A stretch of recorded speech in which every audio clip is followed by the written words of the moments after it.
وهل حسبتها كلمة تقال فمن شاء أخذ ومن شاء ترك؟ عوف! وما عرفنا بعد إلا من كان له قوم يمنعونه. Assalamualaikum warahmatullahi wabarakatuh, dan selamat datang kembali di channel Tafakur Fiddin. Pada video kali ini saya akan membahas tentang akhlak Rasulullah Muhammad SAW, dan simak video ini sampai selesai. Kisah ini bermula dari surah Al-Qalam ayat 4, di mana Allah Subhanahu wa Ta'ala telah memuji nabinya Muhammad SAW dengan firman-Nya, "Sesungguhnya hai Muhammad, engkau benar-benar memiliki akhlak yang sangat mulia." Jadi pujian Allah Subhanahu wa Ta'ala ini sebagai pencipta seluruh makhluk kepada Nabi Muhammad SAW bukan hal yang main-main, tapi ini sesuatu yang sangat sungguh luar biasa, di mana ini pasti karena adanya karakter dan sifat yang sangat mulia dari baginda Nabi SAW.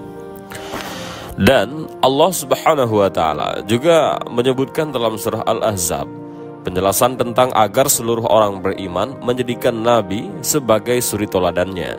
Dalam firman-Nya Allah menyebutkan, sesungguhnya pada diri Rasulullah Muhammad SAW ada suri tauladan.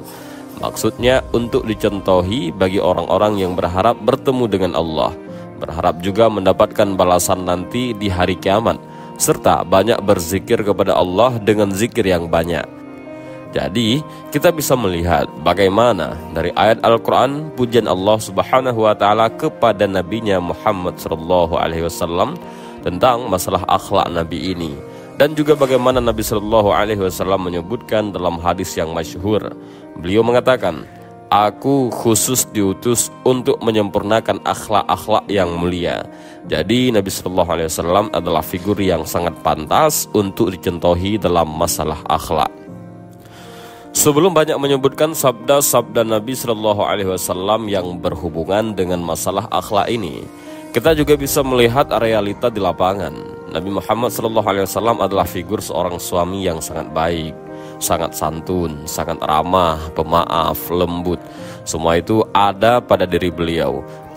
Dan beliau sendiri mengatakan, sesungguhnya orang yang paling sempurna akhlaknya di antara kalian adalah orang yang paling baik akhlaknya.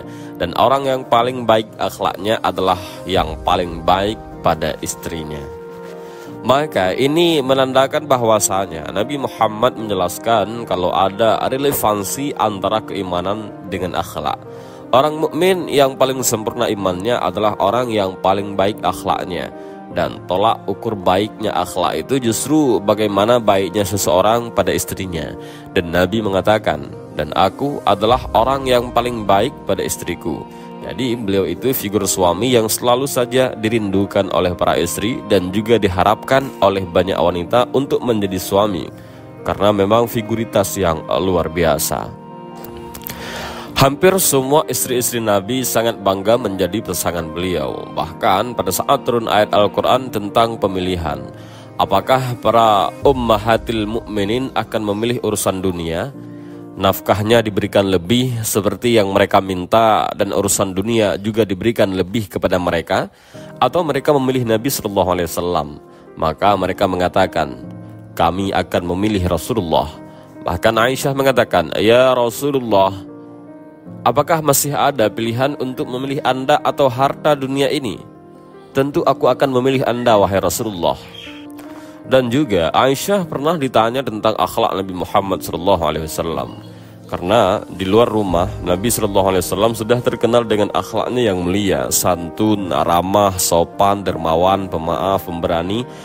Semua ada karakter-karakter yang positif dalam diri beliau. Namun para sahabat penasaran, ingin tahu bagaimana beliau di dalam rumahnya. Maka datanglah beberapa orang sahabat menuju ke rumah Ummul Mukminin Aisyah radhiyallahu anha, karena rumah beliau yang paling dekat dengan masjid dibandingkan rumah-rumah Ummul Mukminin yang lainnya. Mereka bertanya, bagaimana akhlaknya Nabi SAW? Maka Aisyah mengatakan, Sayyidah Aisyah radhiyallahu anha seperti sulit sekali untuk menggambarkan bagaimana indahnya akhlak beliau. Maka Aisyah cuman mengatakan, akhlaknya Nabi adalah Al-Quran. Kalian lihat bagaimana Al-Quran itu. Firman Allah sempurna, semua ada di dalamnya. Yang baik semua disebutkan, yang buruk pun diberikan penjelasan agar dihindari. Begitulah Nabi SAW selalu menjadi figur yang sangat baik, mendukung yang ma'ruf dan juga selalu meluruskan yang mungkar dengan cara-cara yang baik dan juga santun. Dan itulah Rasulullah SAW. Beliau juga adalah seorang figur ayah yang sangat baik kepada anak-anaknya, selalu dirindukan oleh anak-anaknya. Sampai waktu beliau wafat, maka sempat ditaburkan tanah ke dalam lubang kuburan Nabi SAW, dan Fatimah melihat ke arah kuburan tersebut sambil meneteskan air mata, dan dia mengatakan, "Apakah jiwa kalian bisa menerima untuk meletakkan tanah ke arah tubuh Nabi SAW?"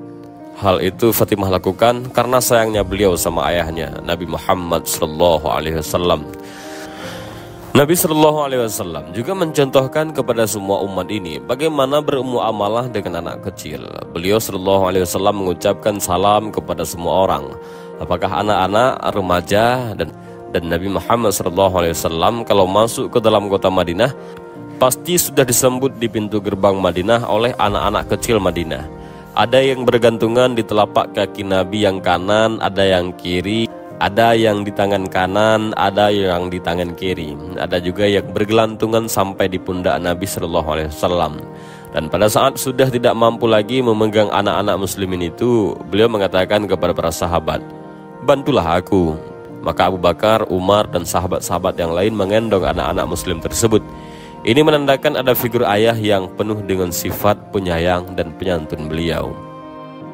Bahkan bukan hanya pada anak-anak muslimin saja Nabi bersikap seperti itu. Kepada cucu beliau sendiri pun sama. Dikisahkan pernah Hasan dan Husain datang dan lewat di hadapan Nabi SAW di masjid. Sementara Nabi lagi ngobrol dengan para sahabat. Maka pada saat itu Nabi memeluk keduanya dan menciumnya. Ada salah satu sahabat yang melihat hal tersebut terkejut dan dia mengatakan, "Apakah kalian mencium anak-anak kalian? Sesungguhnya aku memiliki 10 orang anak, belum pernah aku cium selamanya." Maka Nabi SAW menghadap ke arah sahabat tersebut sambil mengatakan, "Aku tidak melihat kecuali Allah sedang mengangkat kelembutan dari hatiku." Dikisahkan juga pernah suatu kali Hasan radhiyallahu an lewat di hadapan Nabi SAW dan Nabi memegang kedua telapak tangan Hasan yang kecil. Waktu itu Sayyidina Hasan masih kecil dan Nabi SAW membiarkan kedua telapak kakinya menginjak telapak kaki Nabi. Kemudian Hasan terus menaikkan kakinya ke betis Nabi SAW, ke lutut, sampai akhirnya naik ke perut Nabi dan naik ke dada Nabi SAW. Dan Nabi mengajaknya bercanda di depan para sahabat.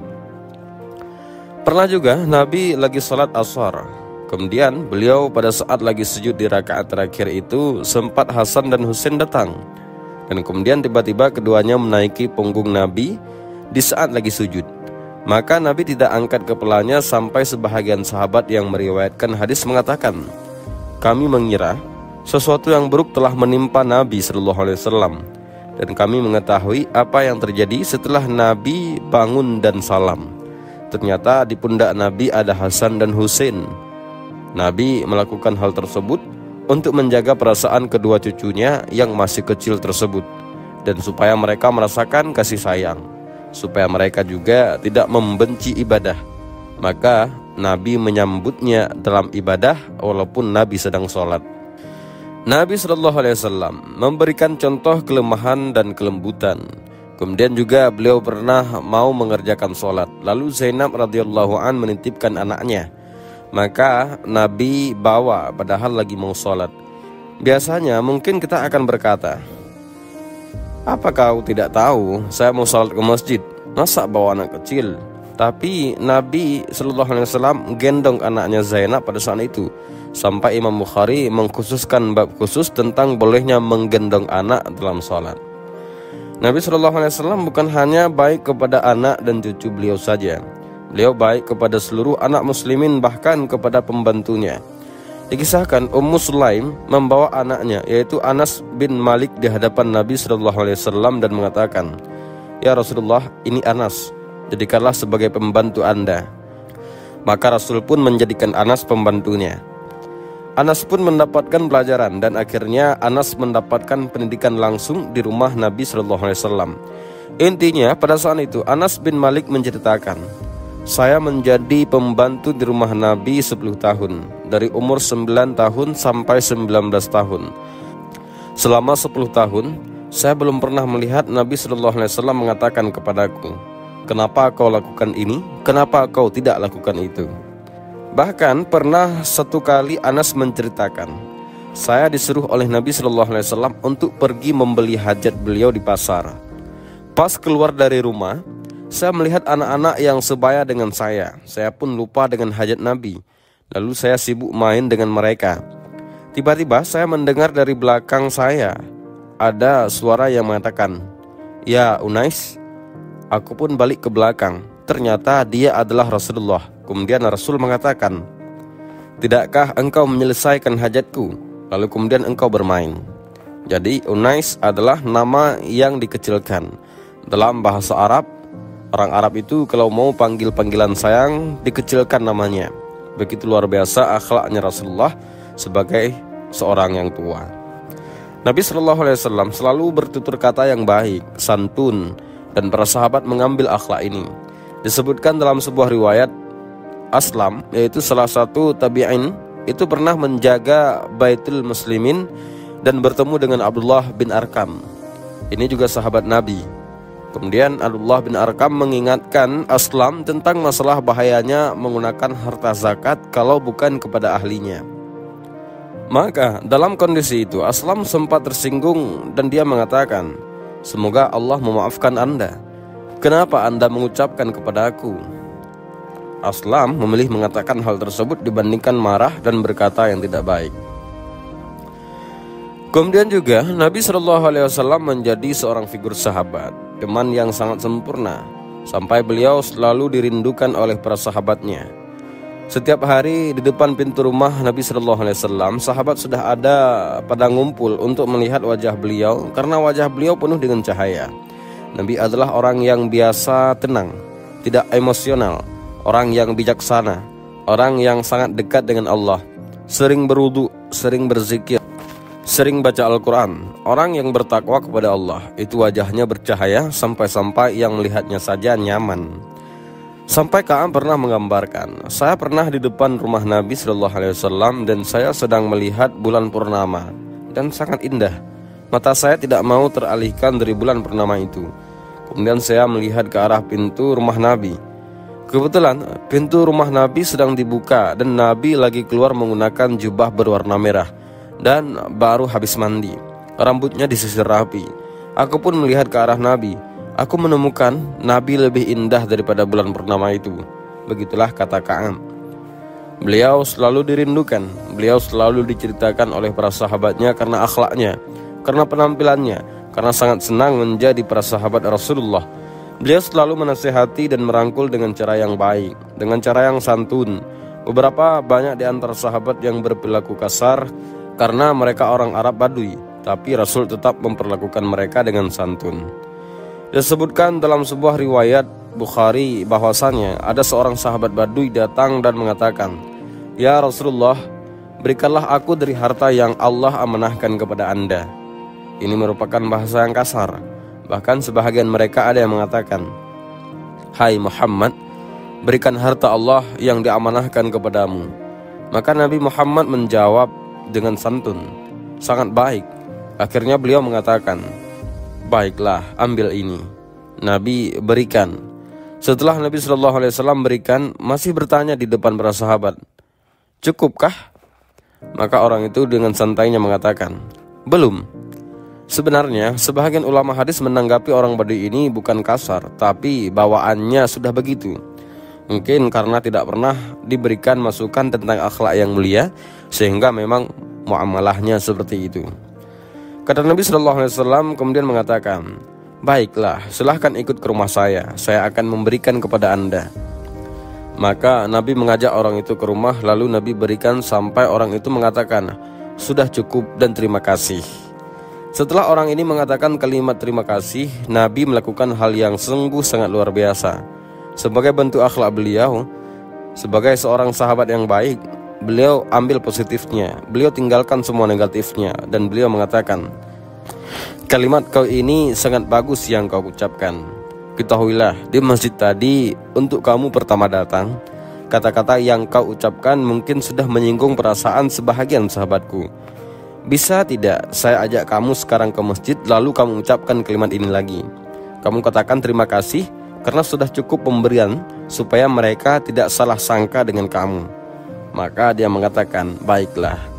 Maka Nabi SAW ajak, lalu mengatakan di depan bersahabat, sesungguhnya orang ini tadi datang dan punya hajat. Dia menyampaikan hajat, kami berikan kepada dia, kemudian masih kurang. Saya ajak ke rumah, lalu saya berikan, dan setelah saya berikan ternyata sudah cukup buat dia. Bukankah begitu saudaraku? Tanya Rasul. Ya. Lalu dia mengatakan terima kasih. Kemudian kata Nabi, lihat dia mengucapkan perkataan positif ini. Jadi jangan pernah ada yang marah dengan saudara ini. Dan kemudian orang itu pergi. Begitulah Nabi SAW menjadi seorang sahabat. Beliau kalau berada di tengah-tengah sahabat selalu duduk, tersenyum, berbaur dengan mereka, mendengarkan keluhan mereka, memberikan masukan kepada mereka. Sampai disebutkan dalam beberapa riwayat, sebahagian sahabat menggambarkan, kami belum pernah menemukan tangan lebih lembut daripada tangan Nabi SAW. Bahkan tangan beliau digambarkan lebih lembut daripada sutra, karena orang yang punya figur dan karakter yang lembut itu berpengaruh pada kelembutan tubuhnya. Dikisahkan juga pernah ada sahabat yang datang dan mengatakan, ya Rasulullah, berikan aku wasiat supaya aku bisa berinteraksi sama manusia, supaya aku dekat dengan Tuhanku, supaya aku ini bahagia dunia akhirat. Maka kata Nabi, jangan kau emosional. Kemudian sahabat Nabi bertanya lagi, apalagi ya Rasulullah, apalagi ya Rasulullah, apalagi ya Rasulullah, sampai 3 kali. Dalam riwayatnya Nabi SAW mengatakan, jangan kau emosional. Maksudnya, ataupun dalam kata lain, jangan kau marah. Kau pasti akan mendapat balasan surga. Dan beliau mengatakan dalam hadis Bukhari yang lain, bukan keperkasaan, kejantanan, kedewasaan dinilai daripada emosional seseorang, tapi kedewasaan, kebijaksanaan justru dilihat pada saat orang bisa mengontrol emosinya, di saat dia sedang marah. Begitu Nabi SAW contohkan dan menggambarkan.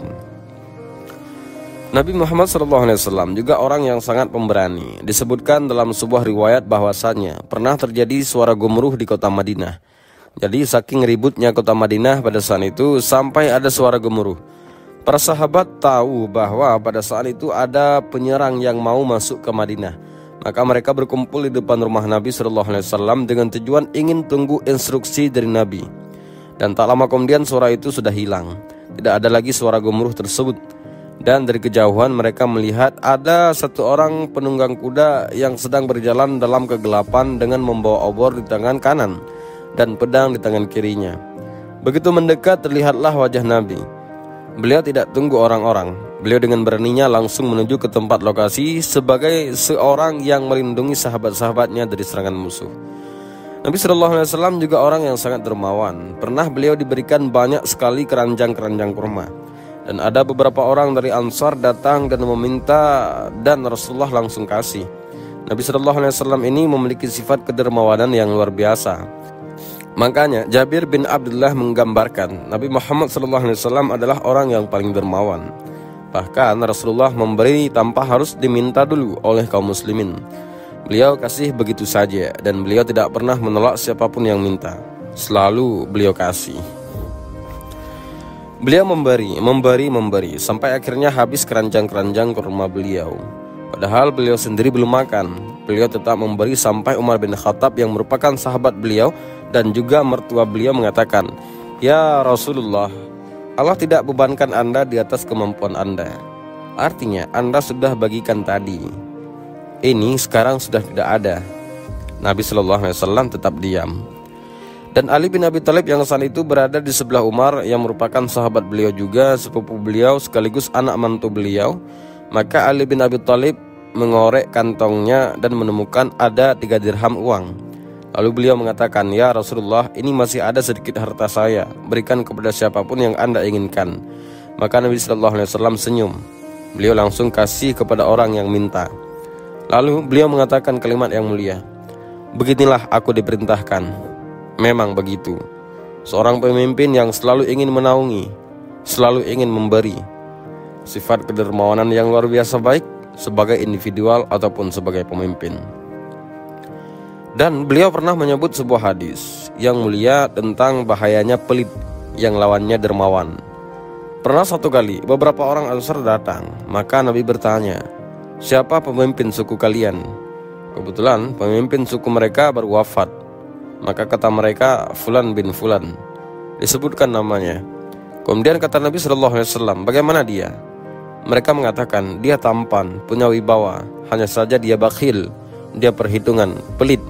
Maka kata Nabi SAW, "Penyakit jiwa apa yang lebih berat daripada pelit itu?" Sampai dengan adanya perkataan Nabi SAW yang tegas ini, dan juga beberapa dalil-dalil Al-Quran dan juga hadis Nabi, dan pelit ini masuk dalam kategori dosa besar. Kemudian Nabi SAW juga merupakan orang yang sangat pemaaf, dan Allah mengatakan dalam surat Ali Imran, Allah suka dengan orang yang suka memaafkan orang lain. Memang itu sifat orang-orang mukmin. Allah suka dengan orang yang berbuat kebaikan. Maka kita bisa melihat bagaimana Nabi SAW yang suka memaafkan.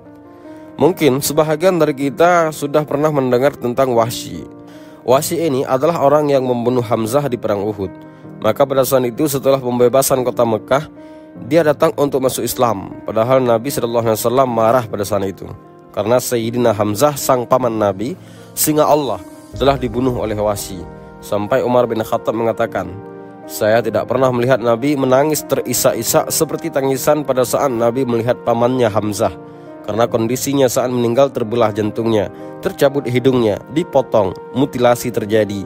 Tapi pada saat Wahsy masuk Islam, Nabi Muhammad SAW menerimanya." Kemudian masuk Islamnya Hindun, yaitu istri Abu Sufyan, yang memotivasi pasukan di perang Uhud. Dia juga yang menyuruh Wahsy untuk membelah dadanya Hamzah dan melakukan mutilasi.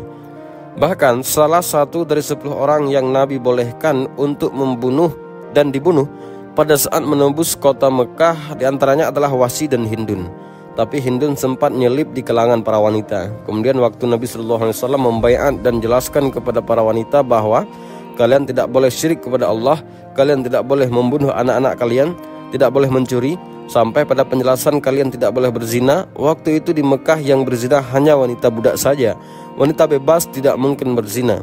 Mereka menjaga kemuliaan diri mereka. Maka sempat Hindun bilang di kalangan saf wanita. Hindun berkata, "Ya Rasulullah, apakah wanita bebas berzina?" Lalu Nabi melihat Hindun dan Nabi tahu bahwa ini adalah orang yang dihalalkan darahnya untuk bisa dibunuh, karena dia orang yang memotivasi orang Mekah untuk berperang dan sudah melakukan hal yang keji kepada Sayyidina Hamzah. Maka tiba-tiba Hindun mengatakan syahadat, "Asyhadu an la ilaha illallah wa asyhadu anna Muhammadar Rasulullah." Lalu apa yang terjadi? Apakah Nabi SAW marah dengan Hindun? Tidak. Nabi senyum menyambut keislaman itu. Bagi Nabi SAW lebih penting hidayah sampai kepada orang daripada emosional. Kemudian juga pernah ada seorang Yahudi masuk Islam gara-gara sifat pemaafnya Nabi. Dia sengaja memancing emosi Nabi karena menagih hutang. Padahal Nabi bilang belum jatuh tempo, tapi dia paksakan. Dia terus minta. Maka Nabi menyuruh Umar untuk membayar hutang tersebut. Maka dibayarlah. Lalu kemudian orang itu syahadat. Dia mengatakan, "Saya telah menemukan seluruh sifat kenabian pada diri Muhammad kecuali satu yang belum saya buktikan. Sifat kasih sayang dan pemaafnya mengalahkan emosinya, dan saya sudah temukan sekarang." Maka dia syahadat gara-gara itu. Jadi begitulah figur Nabi Muhammad SAW. Nabi juga sangat baik bahkan kepada musuh-musuhnya. Beliau tahu kapan beliau harus tegas dan kapan beliau harus bisa menghadapi musuh itu dengan akhlak-akhlak yang mulia. Banyak sekali yang tadinya orang-orang membenci Nabi, tentu mereka membenci Nabi tanpa sebab, hanya karena isu yang tersebar kalau Nabi adalah seorang penyihir, orang yang jahat dan seterusnya. Seperti Sumamah bin Usal radhiyallahu an, yaitu kepala suku Hanif yang ada di sekitar Mekah. Mereka inilah yang mensuplai makanan-makanan pokok masyarakat Mekah. Sewaktu-waktu dia tertawan oleh Nabi Muhammad SAW dalam salah satu peperangan. Kemudian pada saat ditawan, Nabi keliling melihat tawanan, lalu beliau heran melihat ada Sumamah. Lalu beliau berkata kepada Muhammad bin Maslamah dan teman-temannya yang lain, "Bagaimana? Apakah kalian tahu siapa yang kalian tawan ini?" Mereka mengatakan, "Tidak ya Rasulullah, kami cuma temukan di jalan. Kami pikir dia adalah salah satu musuh, maka kami tawan." Kemudian kata Nabi SAW, "Dia adalah Sumamah bin Usal, pemimpin suku Hanif yang ada di sekitar Mekah, yang mensuplai makanan di Mekah. Maka berbuat baiklah kepada dia dan juga tawanan yang lainnya." Maka dia pun sempat ditawan di dekat di sekitar masjid, dan dia mendengarkan bacaan-bacaan ayat Al-Quran karena dalam bahasa Arab dan dia paham. Dan dia juga melihat bagaimana akhlaknya Nabi SAW saling tegur sapa dan senyum. Mereka saling berbagi. Lalu Nabi SAW saling bertanya kepada Sumamah bin Usal. Nabi SAW mengatakan, "Bagaimana pendapatmu?" Dia mengatakan, "Wahai Muhammad, engkau mengetahui kalau seandainya engkau berbuat baik kepadaku, maka kau berbuat baik kepada orang yang tepat dan orang yang tahu membalas budi. Tapi kalau engkau berbuat kejam, maka engkau juga sudah tahu di belakangku ada banyak orang dan banyak kekuatan." Bahkan Nabi SAW menawarkan dia Islam. Dia masih menolak. Hari pertama dia menolak, hari kedua juga menolak, hari ketiga juga menolak. Lalu kemudian setelah 3 hari berlalu, dan Nabi SAW selalu mengatakan, "Pergilah, aku sudah memaafkanmu." Dan kemudian Sumamah bin Usal mengatakan, "Mintalah, minta apa saja, aku akan berikan, yang penting kau bebaskan aku." Tapi Sumamah bin Usal kaget, karena selama ini mereka tahu tawanan itu cuman ada 2 keadaannya: ditebus dengan tebusan yang sangat mahal, apalagi dia kepala suku, atau dibunuh dan dihukum mati. Maka Nabi SAW tidak ganggu dia. Bahkan selama 3 hari ditawan, dia diberikan makan yang cukup dan segala macam. Kemudian juga dia dimaafkan oleh Nabi SAW. Maka Sumamah bin Usal pun keluar dari kota Madinah. Kemudian dia balik lagi. Dia bertemu dengan Rasulullah, kemudian mengucapkan syahadat. Setelah syahadat dia mengatakan, "Ya Rasulullah, dulu adalah Anda figur orang yang paling aku benci. Sekarang Anda adalah yang paling aku cintai. Dulu kota Anda ini, negeri Anda ini adalah negeri yang paling aku benci. Namun sekarang negeri yang paling aku cintai ya Rasulullah. Perintahkan aku apa saja." Maka Nabi SAW mengatakan, "Lanjutkanlah perjalanan umrahmu dan lakukan apa yang kau bisa lakukan." Karena Sumamah bin Usal ini mau umrah, maka dia pun pergi ke Mekah dan disambut oleh orang-orang Mekah karena dia adalah pemimpin suku Hanif yang mensuplai makanan pokok orang-orang Mekah. Maka pada saat tawaf dia mengucapkan talbiyah dan dia menghapus talbiyah syirik. Maka Sumamah membaca talbiyah orang-orang muslimin. Karena itulah maka orang-orang Mekah heran karena mereka tahu yang membaca ini adalah muslimin. Mereka mengatakan, "Apakah engkau telah meninggalkan agama nenek moyang, hai Sumamah?" Kemudian Sumamah menjawab, "Tidak, tapi aku sudah mengucapkan syahadat." Tokoh-tokoh Quraisy langsung menawan Sumamah pada saat itu. Dan Sumamah menginstruksikan kepada anggota sukunya untuk memboikot semua makanan pokok yang masuk ke Mekah. Pada saat itu terjadi pemboikotan besar-besaran, sampai dalam 3 hari tidak ada suplai makanan masuk ke Mekah. Maka akhirnya mereka minta maaf kepada Sumamah. Kemudian Sumamah mengatakan, "Saya tidak akan memaafkan kalian sampai Rasulullah memaafkan kalian." Maka mereka pun terpaksa mengirim surat permohonan maaf kepada Nabi SAW, dan Nabi Muhammad memaafkan mereka semua. Setelah Nabi Muhammad memaafkan, barulah Sumamah melepas pemboikotan tersebut. Juga ada sebuah kisah tentang Nuaim bin Mas'ud yang masuk Islam pada saat perang Khandaq. Dia keluar dari Mekah dengan pakaian perangnya, tapi akhirnya Allah tanamkan keimanan dan masuk Islam karena melihat kelembutan Nabi SAW. Dalam peperangan pun beliau tidak emosional. Tidak ada dalam Islam memutilasi musuh. Kata Nabi SAW, "Kalaupun membunuh, maka bunuhlah dengan cara yang baik. Ditusuk mati, selesai. Kalau dia minta ditawan, ditawan saja. Tidak ada pembunuhan." Dia akhirnya masuk Islam, dan dialah yang membuat pasukan Ahzab akhirnya jadi bubar dengan izin Allah Subhanahu wa Ta'ala. Di malam akan ditiupkannya angin yang kencang pada saat itu. Sahabat Tafakkur Fiddin yang Allah muliakan, banyak sekali contoh-contoh kalau kita ingin mengorek akhlak Nabi SAW. Begitu mulia dan luar biasa akhlak Nabi Muhammad SAW. Saya akan menyebutkan beberapa hadis Nabi SAW yang memang bisa menjadi motivasi untuk kaum muslimin. Seperti hadis yang diriwayatkan oleh Tirmizi, dan ini disahihkan oleh para ulama hadis. hadis Abu Darda radhiyallahu an, di mana Nabi Shallallahu alaihi wasallam bersabda, "Tidak ada sesuatu yang lebih berat dalam timbangan seorang mukmin di hari kiamat nanti. Yang paling berat justru akhlak-akhlak yang mulia. Dan sungguh Allah sangat membenci orang yang suka berkata keji dan juga berkata kotor dan bersikap kotor ataupun keji." Dan Nabi Shallallahu alaihi wasallam menjelaskan dengan sangat jelas, pilihannya hanya memiliki akhlak yang baik atau memiliki akhlak yang buruk. Akhlak yang baik Allah puji, Allah senang, Allah ridho dengan itu. Dan akhlak yang buruk Allah benci, diantaranya adalah sikap dan perkataan yang buruk. Di dalam hadis yang lain juga masih dari hadis Abu Darda radhiyallahu an, dan hadis ini masih riwayat Tirmidzi. Kata Nabi Shallallahu alaihi wasallam, tidak ada sesuatu yang akan diletakkan di timbangan amal seseorang pada hari kiamat yang lebih berat daripada akhlak. Dan ketahuilah, sesungguhnya orang-orang yang berhak mulia itu akan mencapai derajat tinggi di surga yang tidak dicapai oleh orang-orang yang rajin puasa dan juga rajin sholat. Juga hadis Abu Hurairah radhiyallahu an, dalam hadis yang diriwayatkan Tirmidzi dan Ibnu Majah dan dinyatakan sahih oleh para ulama hadis, yaitu Abu Hurairah mengatakan, ditanyakan kepada Rasulullah Shallallahu alaihi wasallam, apa yang paling banyak membawa orang masuk ke dalam surga?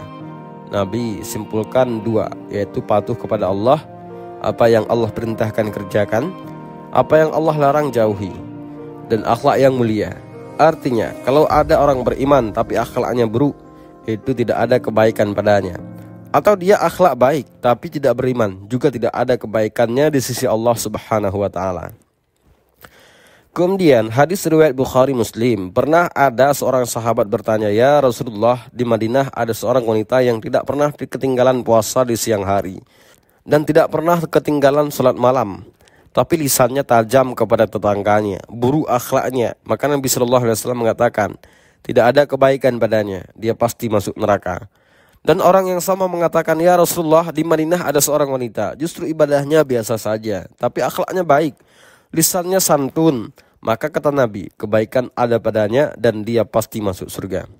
Kemudian masih lanjutan hadis dari riwayat Tirmidzi dan Ibnu Majah, dan ditanyakan kepada Nabi Sallallahu Alaihi Wasallam, apa yang paling banyak membawa orang masuk ke dalam neraka? Beliau mengatakan, mulut dan kemaluan dan lisan yang tajam. Dan demikianlah penjelasan tentang akhlak Rasulullah SAW. Semoga kita banyak mengambil pelajaran dari pembahasan ini, dan semoga kita bisa meneladani akhlaknya Rasulullah Muhammad SAW. Dan demikian video ini, mudah-mudahan bermanfaat. Allahu a'lam bishawab. Assalamualaikum warahmatullahi wabarakatuh.